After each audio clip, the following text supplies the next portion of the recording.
proof for binomial theorem for positive integer index. So in our first tutorial we discussed the same binomial theorem for a positive integral index using mathematical induction. So in the mathematical induction we'll take n equal to 1 and we'll see if it's coming out to be true, and then we'll assume that for n equal to k it's true, and then we'll try to prove for n equal to k plus 1 if the given expression is true or not. So by this method we have already proved the binomial theorem for positive integral index, but there's also one more method using calculus, that is differentiation. We can find the same exact expression as the output.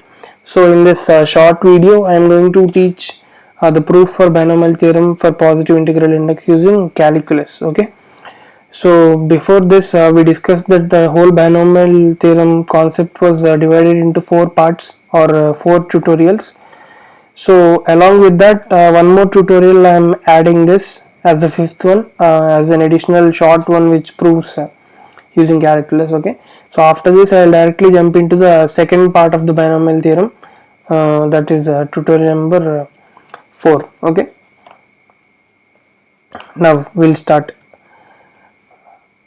So in our given assumption we assume that n belongs to positive integer and x belongs to real numbers. Okay, so x plus a whole power n is a given expression and we need to find out what the expansion of this will be.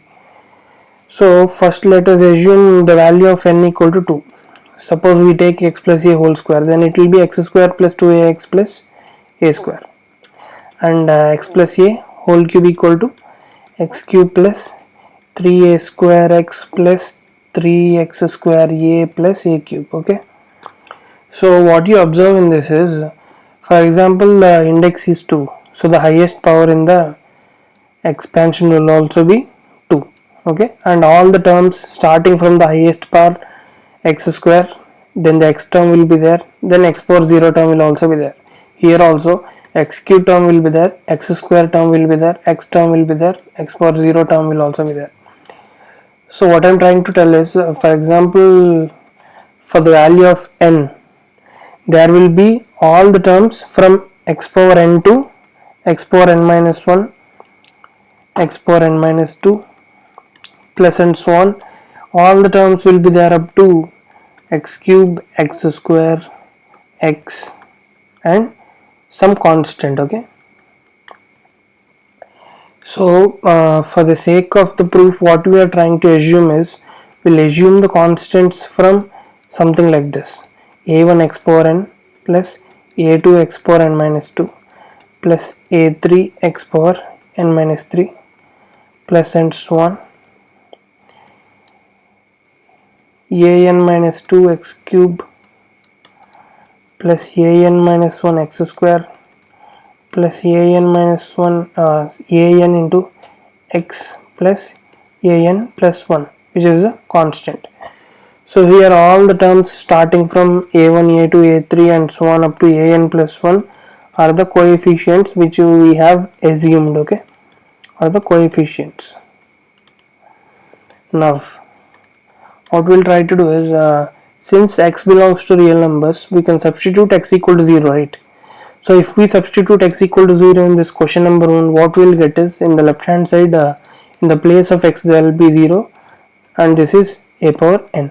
So in all these terms there is an x value, there is an x variable present except the last term. So all these terms will be 0 except this constant. So we will get the value of constant from here. So an plus 1 can be a into a power n. Okay, now here comes the differentiation part. Suppose if some of you didn't study differentiation, there's no need to worry. There's only one formula that we are going to use and I'll write it down here. So dy by dx of x power n is n into x power n minus 1. So this is the formula. There's no need for you to worry how this came, because when you'll study differentiation it's a pretty basic concept and you'll easily understand that. So just for the sake of this question, just remember this whenever I am trying to use this in the question. Okay, so suppose if I sorry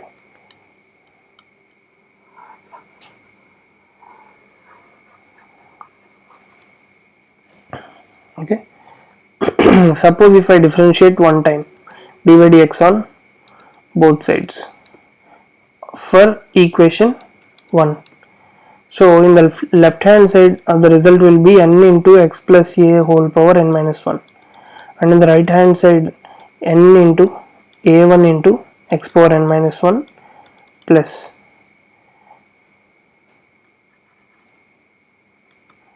n minus 1 into a2 into x power n minus 2 plus n minus 2 into a3 into x power n minus 3 plus and so on 3 into an minus 2 into x square plus 2 into an minus 1 into x plus an plus 0, because the differentiation of constant term will be 0. So suppose in this equation, let's consider this equation to be 2. Suppose in the equation 2 we substitute x equal to 0. Okay, so in the left hand side it will be n into a power n minus 1. In the right hand side, except this an, everything will be 0, because everything has a variable of x in them. Every term has a x variable in them, so everything will be 0. So only the remaining term will be an. So value of an will be n into a power n minus 1. We'll continue this further. So we'll differentiate equation 2 on both sides. Okay, then it will be n into n minus 1 into a power x plus a whole power n minus 2 equal to n into a1 into n minus 1 into x power n minus 2. This will be the first term, this one, and second term will be n minus 1 into n minus 2 into a2 x power n minus 3, second term. The third term will be n minus 2 into n minus 3 into a3 x power n minus 4 plus and so on. This term will be 3 into 2 into a power n minus 2 x plus 2 into a power n minus 1. This x will be dx by dx, that will be 1, and this constant term will be 0 after differentiation. Okay, so suppose in this case we substitute x equal to 0. Okay, then what will happen? Only this last term will be remaining, everything else has a variable of x in them, so everything will be 0. So n into n minus 1 into a power n minus 2 equal to 2 into a power n minus 1. So from this we can get the value of a n minus 1, that is n into n minus 1 by 2 a power n minus 2. Okay, so let's keep this aside also.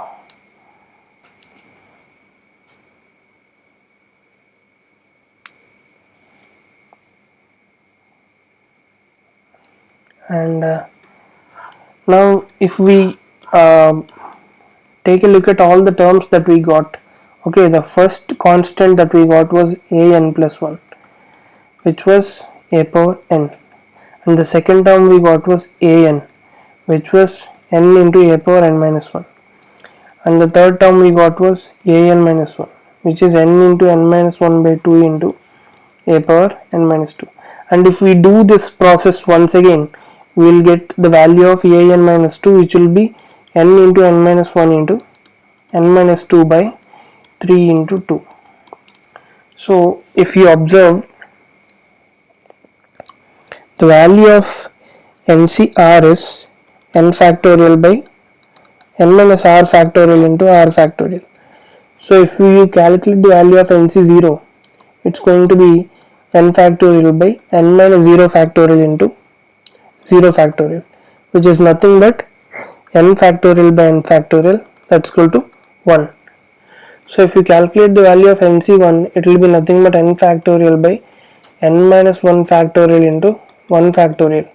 So if you cancel out these two, the only term that will be remaining is n by 1 factorial, that is n. Okay, if you calculate nc2 factorial, nc2, it will be n factorial by n minus 2 factorial into 2 factorial.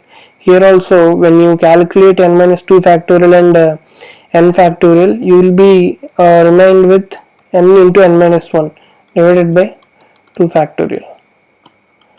Same, if we calculate nc3, n minus 3 factorial into 3 factorial. So cancel these two, you will get n into n minus 1 into n minus 2 by 3 into 2 into 1. Suppose if you compare these two, all these terms and all these terms, you will notice some similarity. You will notice that this is nothing but nc0 into a power n. Okay, this is also nothing but nc1 into a power n minus 1. This is nothing but nc2 into a power n minus 2. You can check out because the value of nc2 is n into n minus 1 by 2, n into n minus 1 by 2. This will be nc3 into a power n minus 3. This will be, so nc3 into a power n minus 3. So if we consider all these terms and we have considered the general formula at the start, no, this one.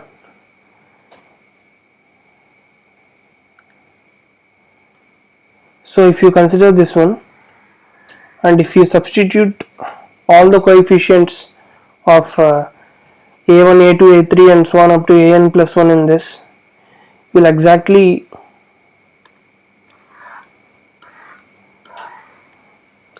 get expression something like this: x plus a whole power n equal to nc0 a power n plus nc1 a power n minus 1 into x plus nc2 a power n minus 2 into x square plus and so on ncn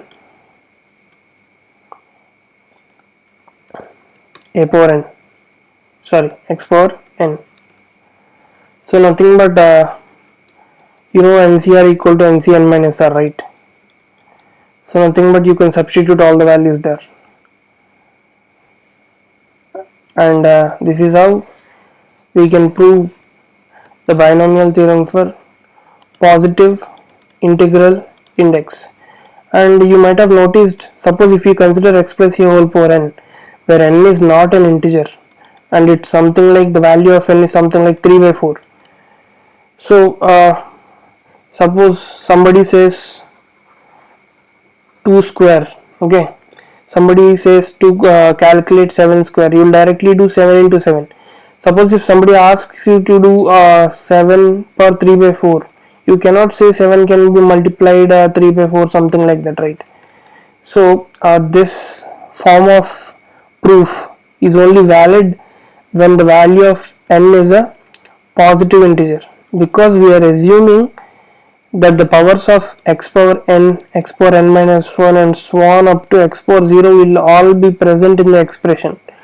For us to assume this condition, we definitely need that x is a positive integer. Suppose if n is a positive integer, if n is not a positive integer, we cannot make this assumption that our term will contain x power n, x power n minus 1 and x power 0, something like that. Okay, so this kind of proof is only valid for n is a positive integer. So I hope you got the concept right, and this is the binomial theorem for positive integral index. So let's continue with the binomial theorem for rational index in the next tutorial. Until then, see you, take care. Okay, so when it comes to binomial theorem for rational index, that means index belongs to rational numbers, or when it comes to negative numbers. Okay, then the normal expansion of x plus a whole power n equal to nc0 x power n nc1 x power n minus 1 into a plus and so on ncn into a power n will not work, because it is only valid for n equal to natural numbers, or that is, as we know, positive integers. Okay, so what is the basic difference here? Suppose let us just make a simple calculation. Okay, suppose we take a sum like this: 1 plus x square plus and so on plus up to infinity. Okay, 1 plus x square plus x cube plus x power 4 and so on up to infinity. So it's an infinite GP, right?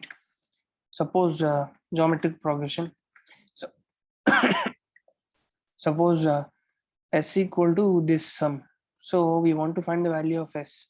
So what I'll do is, suppose if I multiply x on both sides, okay, so x plus x square plus x cube plus and so on up to infinity, right? If you subtract these two, one from the other, what it will be? 1 minus x into s equal to this x and x will cancel, x square and x square will cancel, x cube and x cube will cancel, and so on.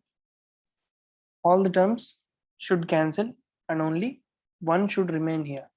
So the value of s would be 1 by 1 minus x, which is nothing but 1 minus x whole power n. So it looks in the form of x plus a whole power n, where n is a negative number, right? So if you observe here, the value of s was nothing but 1 plus x square and so on up to infinity. So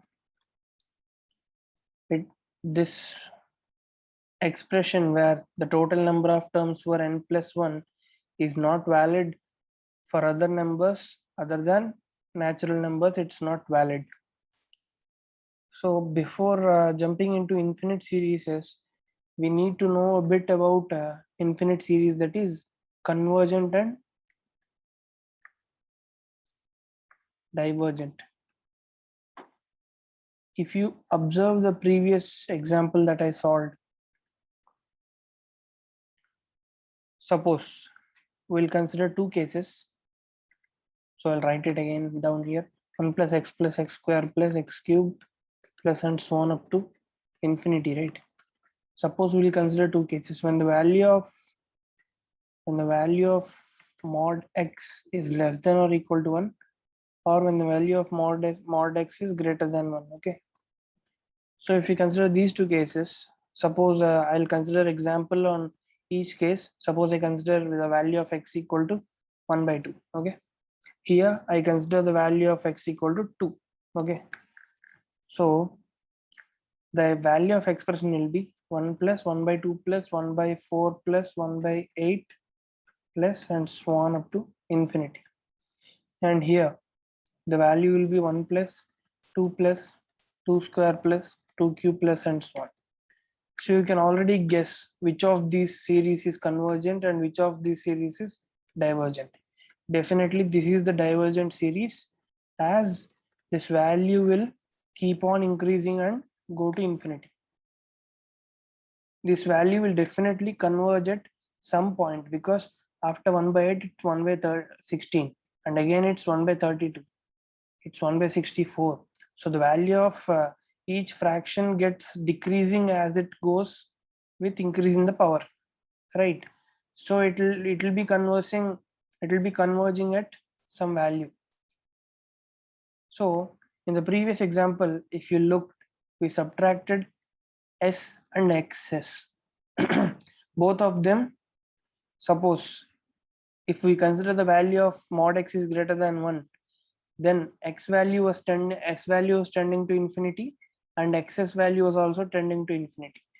And as we know, we cannot subtract infinity from infinity. So the subtraction equation 1 minus equation 2, which we did previously, this one, equation 1 minus equation 2, would not have been possible We cannot subtract infinity minus infinity because it's not a real number.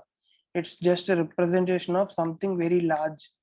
Okay, so this subtraction would not have been possible if the modulus of x was greater than 1.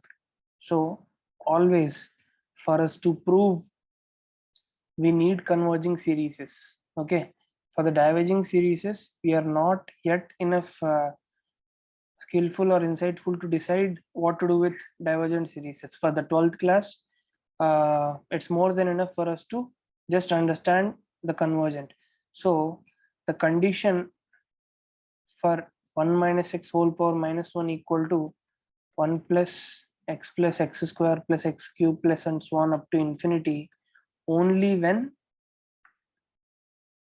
mod x is less than or equal to 1, right? And one more thing. Now, since we have now learned that 1 plus x whole power n, when n is not a natural number, will be having infinite number of terms, starting with x power 0, x power 1, x square, and so on up to infinity.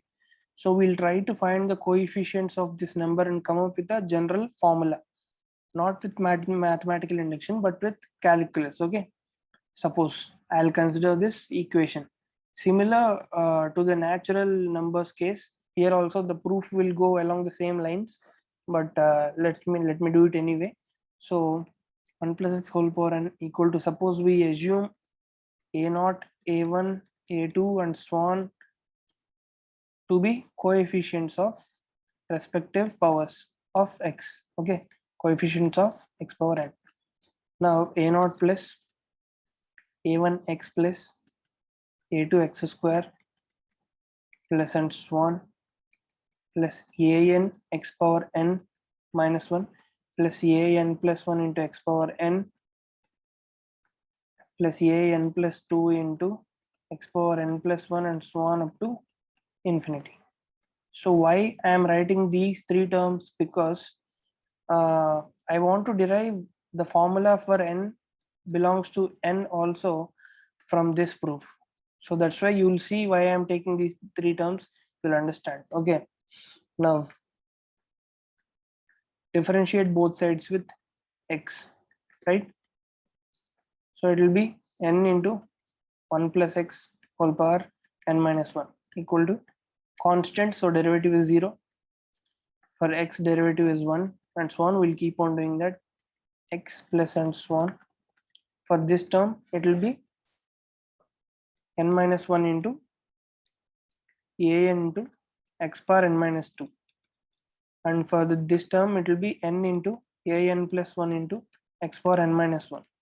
And for this term, it will be n plus 1 into an plus 2 into x power n plus and so on until infinity terms. We'll differentiate all of them. Since we know that for this case modulus of x is less than or equal to 1 and x can be a real number in this range, so we can consider the value of x to be 0, right? So we'll substitute in this the value of x equal to 0. Then it will be n into 1 plus 0 whole power n minus 1 equal to a1 plus 2 into a2 into 0 plus and so on. All the terms will be 0 because every term has a x in it and the value of x is 0. So a1 will only remain. So the value of a1 will be n into 1 power n minus 1, which is nothing but n. Suppose in the considered equation, we considered this equation, right? First level, so let it be 1. Suppose in equation 1, you kept x equal to 0. All the from the second term, third term, all these terms will be 0 because there is an x in them. Only a naught will remain. That means 1 plus 0 whole power n equal to a naught. That implies a naught equal to 1. Okay. Suppose you differentiate again, right? Then it will be n into n minus 1 into, so this is the second equation, right? We'll differentiate equation 2. So n into n minus 1 into 1 plus x whole power n minus 2 equal to a1 will be constant, so the derivative is 0, plus 2a2 plus and so on n minus 1 into n minus 2 into an into x power n minus 3 plus n into n minus 1 into an plus 1 into x power n minus 2 plus n plus 1 into n into an plus 2 into x power n minus 1 plus and so on up to infinity. Same, we'll substitute x equal to 0. That implies n into n minus 1 into 1 power n minus 2 equal to 2a2. All other terms will have a variable x in them, so they all will become 0. So the value of a2 is equal to n into n minus 1 by 2, right? So if you keep on continuing this process, now we'll try to get the generalized equation for all the cases. Suppose if n was a natural number, right? So consider the left hand side, 1 plus x whole power n. Okay, after first derivation it became n into 1 plus x whole power n minus 1. After second derivation it became n into n minus 1 into 1 plus x whole power n minus 2, and so on. If it continues like this, after nth derivation it will become n into n minus 1 into n minus 2 and so on up to 1 into 1 plus x whole power n minus n, which will nothing be 1 plus x whole power 0. This will be nothing but 1 plus x whole power 0, which will be nothing but 1. So only n into n minus 1 into n minus 2 and so on up to 1, that is n factorial, will only be left as a constant. So if we differentiate it again n plus 1th time, it will be 0.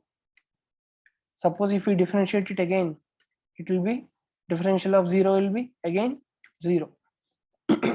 So what you understand from here is that, so after the first derivation the variable we will get, the coefficient we will get is a0.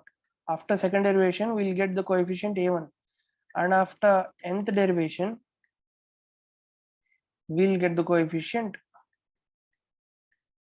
a n plus 1, right? Sorry, a n minus 1. So after these amount of derivations, the next coefficients will always be coming 0. A n plus 3, these all the coefficients will be 0.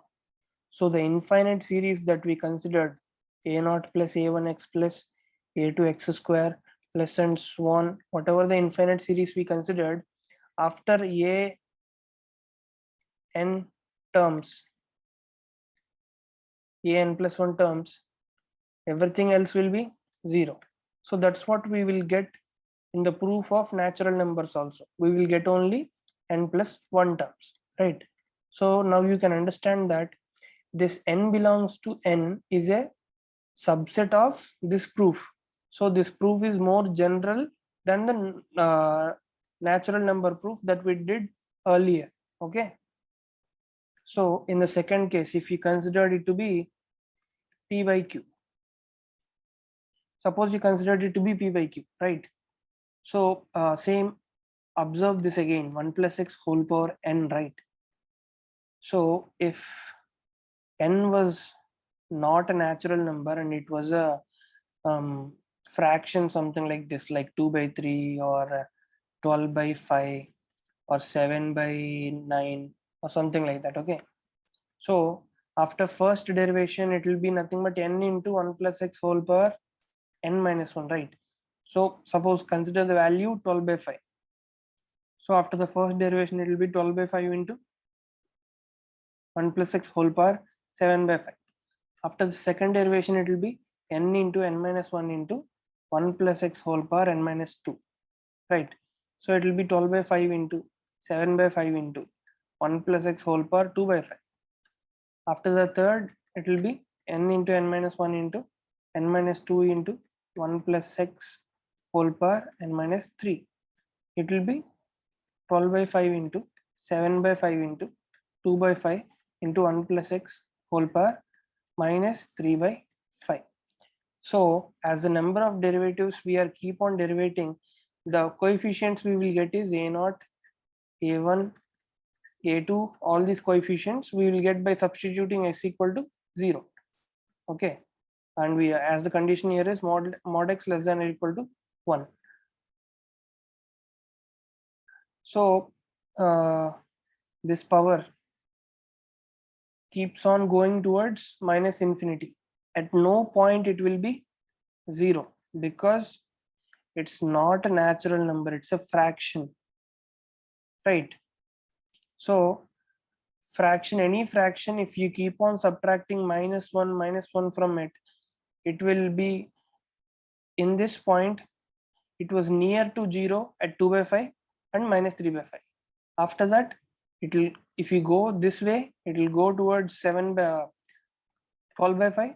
If you go this way it will go towards minus infinity, but at no point it will be 0.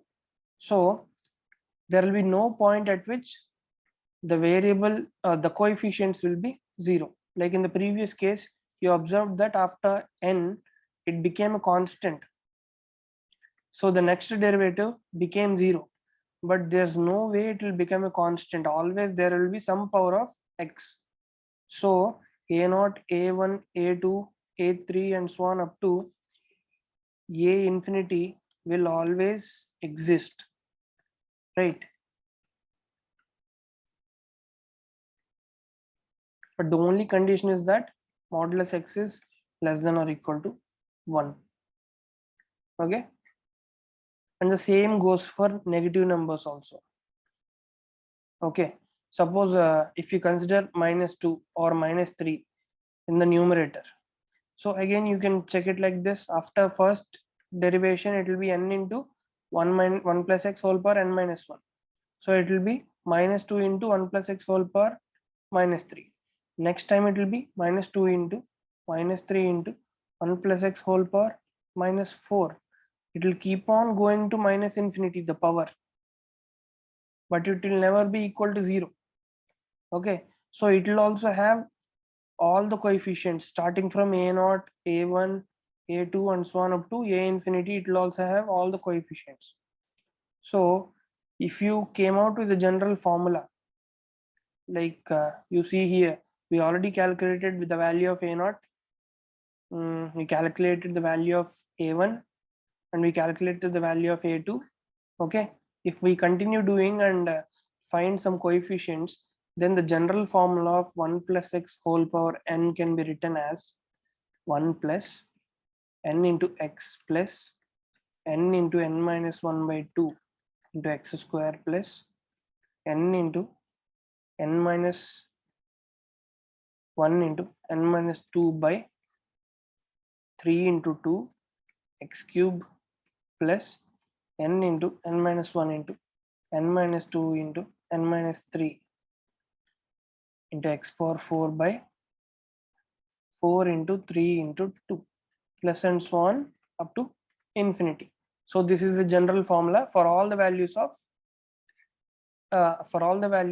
n. Okay, now as you can understand, when n was equal to natural numbers, you could always consider it nc0, and this was nc1, and this was nc2, this was nc3 and so on. At n terms it was stopped because the next coefficient was 0. And other than the natural numbers, when it was in the part of fractions or negative integers, it always continued until infinite terms, right? So it can also be written as 1 plus n by 1 into x plus n into n minus 1 by 2 factorial into x square plus n into n minus 1 into n minus 2 by 3 factorial into x cube n into n minus 1 into n minus 2 into n minus 3 by 4 factorial into x power 4 and so on. Do not make the mistake of writing this as nc1 and nc2 when n is not a natural number. Okay, suppose in the question, if the question is n belongs to rational numbers, you may see this and you may look at it and you may feel that it is in the form of NC2, but in the definition of NC2 the n is always a natural number. Okay, don't forget it. In the question, if it's given n belongs to p by q, you should not write n by 1 as NC1. They are both different. You cannot write 3 by 4 C 2 by 3, something like this, because these numbers should always be integers, but natural, the positive integers. Okay, so don't make this mistake. Otherwise, this is a general formula for the standard binomial expansion containing infinite terms, right? Hope you got the clear idea of the proof. Okay, we'll continue in the next lecture with the binomial theorem for rational index somewhat deeply. Okay, until then, bye bye.